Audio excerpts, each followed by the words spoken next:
This day and time. What happened today, years ago? First stop, the 18th century, June 23rd, 1757, the Battle of Plassey.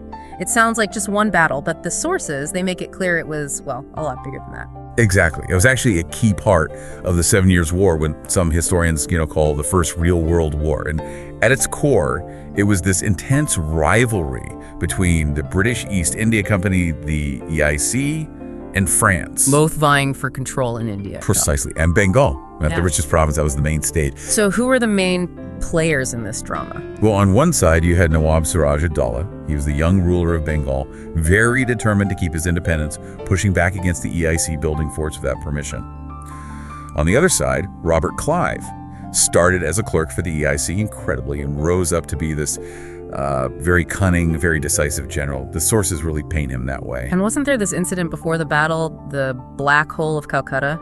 Sounds pretty grim. It was. After the Nawab took Calcutta in 1756, some British prisoners were held in a really small, cramped space. Tragically, many died.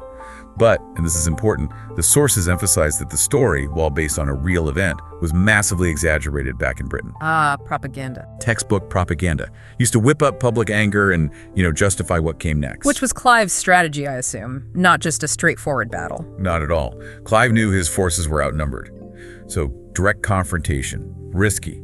Instead, he went for, let's call it, covert action. Bribery, essentially. He reached out to Mir Jafar, who was actually one of the Nawab's own generals. Wow. Betrayal from within. Exactly. Clive, Mir Jafar, and this powerful banking family, the Jagad Seths, they conspired. The deal was simple, help the British win, and Mir Jafar gets to be the new Nawab, a puppet ruler. So June 23rd arrives, the battle itself. How did the forces stack up? On paper, it looked bad for the British. The Nawab had maybe 30,000 troops, 53 cannons, some French help too, Clive. Only about 3,000 men, mostly Indian sepoys, only 750 Europeans, and just 10 light cannons. So what happened? How did they possibly win? Two things. First, a stroke of luck, or maybe misfortune for the Nawab. A sudden heavy downpour. The Nawab's gunpowder and cannons weren't protected. They got soaked. Useless. Clive, however, had covers for his cannons. Kept them dry, kept them firing. That started to break the Nawab's lines. And the betrayal. It played out right there. Mir Jafar and his forces, they just stood aside, didn't engage, watched it happen. Seeing that, the Nawab's army lost heart. Siraj fled. The army just melted away. And the aftermath. Swift, I imagine. Very. Siraj was caught, executed. Mir Jafar was put on the throne just as planned, but totally under British control. But the real kicker, the long-term consequence, came a bit later, around 1765.